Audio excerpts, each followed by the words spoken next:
राधे राधे दोस्तों। जैसा कि आप सभी जानते हैं, पौष मास के शुक्ल पक्ष एकादशी तिथि आरंभ 20 जनवरी 2024 को शाम 6:26 पर शुरू होगी। वहीं एकादशी तिथि की समाप्ति 21 जनवरी 2024 को रात 7:26 पर होगी। पौष पुत्रदा एकादशी व्रत 21 जनवरी 2024 दिन रविवार को रखा जाएगा। हिंदू पंचांग के अनुसार पौष पुत्रदा एकादशी का व्रत पारण 22 जनवरी 2024 को सुबह 7:24 से सुबह 9:21 तक किया जाएगा। इस बार पौष पुत्रदा एकादशी पर एक ब्रह्म योग बन रहा है। पौष मास की पुत्रदा एकादशी के दिन का ब्रह्म योग सुबह 7:26 से शाम 7:26 तक है। इस मुहूर्त में दान पुण्य करने का विशेष महत्व है। आइए अब बात करते हैं पौष पुत्रदा एकादशी पूजा विधि के बारे में। इस एकादशी के दिन श्रद्धा पूर्वक भगवान विष्णु की पूजा करने का विधान है। पुत्रदा एकादशी का व्रत रखने वाले भक्तों को व्रत से पूर्व दशमी के दिन सात्विक भोजन ग्रहण करना चाहिए। एकादशी के दिन सुबह स्नान के बाद व्रत का संकल्प लेकर भगवान का ध्यान करें। फिर गंगा जल, तुलसी दल, तिल, फूल, पंचामृत से भगवान नारायण की पूजा करनी चाहिए। इसके बाद संध्या काल में दीप दान कर फलाहार कर सकते हैं।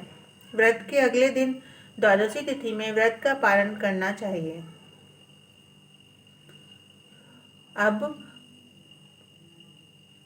अब सुनेंगे हम इस दिन सुने जाने वाली कथा। इस एकादशी की कथा के अनुसार भद्रावती नामक नगरी में सुकेतुमान नाम का एक राजा राज्य करता था। उसके कोई पुत्र नहीं था। उसकी स्त्री का नाम शैव्या था। वह निपुति होने के कारण सदैव चिंतित रहा करती थी। राजा के पितृ भी रो रो कर पिंड लिया करते थे और सोचा करते थे कि इसके बाद हमको कौन पिंड देगा। राजा को भाई, बांधव, धन, हाथी, घोड़े, राज्य और मंत्री, इन सब में से किसी से भी संतोष नहीं था। वह सदैव यही विचार करता था कि मेरे मरने के बाद मुझको कौन पिंडदान करेगा। बिना पुत्र के पितरों और देवताओं का ऋण मैं कैसे चुका सकूंगा। जिस घर में पुत्र न हो उस घर में सदैव अंधेरा ही रहता है।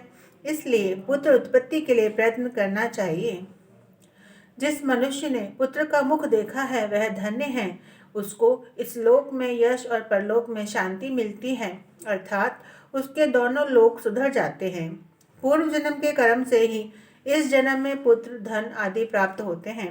राजा इसी प्रकार रात दिन चिंता में डूबा रहता था। एक समय तो राजा ने अपने शरीर को त्याग देने का निश्चय किया, परंतु आत्मघात को महान पाप समझकर उसने ऐसा नहीं किया। एक दिन राजा ऐसा ही विचार करता हुआ अपने घोड़े पर चढ़कर वन को चल दिया तथा पक्षियों और वृक्षों को देखने लगा। उसने देखा कि वन में मृग, सुअर, सिंह, बंदर, सर्प आदि सब भ्रमण कर रहे हैं। हाथी अपने बच्चों और हथनियों के बीच घूम रहा है। इस वन में कहीं तो गीदड़ अपने कर्कश स्वर में बोल रहे हैं, कहीं उल्लू ध्वनि कर रहे हैं।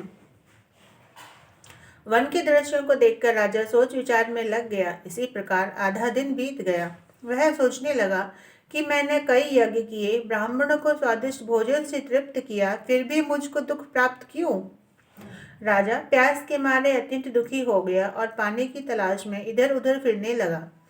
थोड़ी दूरी पर राजा ने एक सरोवर देखा। उस सरोवर में कमल खिले थे तथा सारस, हंस, मगरमच्छ आदि विहार कर रहे थे। उस सरोवर के चारों तरफ मुनियों के आश्रम बने हुए थे। उसी समय राजा के दाहिने अंग फड़कने लगे। राजा शुभ शकुन समझकर घोड़े से उतरकर मुनियों को दंडवत प्रणाम करके बैठ गया। राजा को देखकर मुनियों ने कहा, हे राजन, हम तुमसे अत्यंत प्रसन्न हैं। तुम्हारी क्या इच्छा है सो कहो। उसी समय राजा के दाहिनी अंग फड़कने लगे। राजा शुभ शकुन समझकर घोड़े से उतरकर मुनियों को दंडवत प्रणाम करके बैठ गया। राजा को देखकर मुनियों ने कहा, हे राजन, हम तुमसे अत्यंत प्रसन्न हैं। तुम्हारी क्या इच्छा है वो कहो। राजा ने पूछा, महाराज, आप कौन हैं और किस लिए यहाँ आए हैं, कृपा करके बताइए।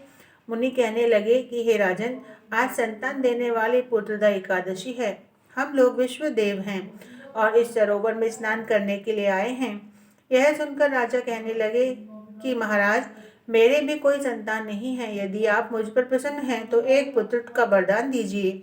मुनि बोले, हे राजन, आज पुत्रदा एकादशी है।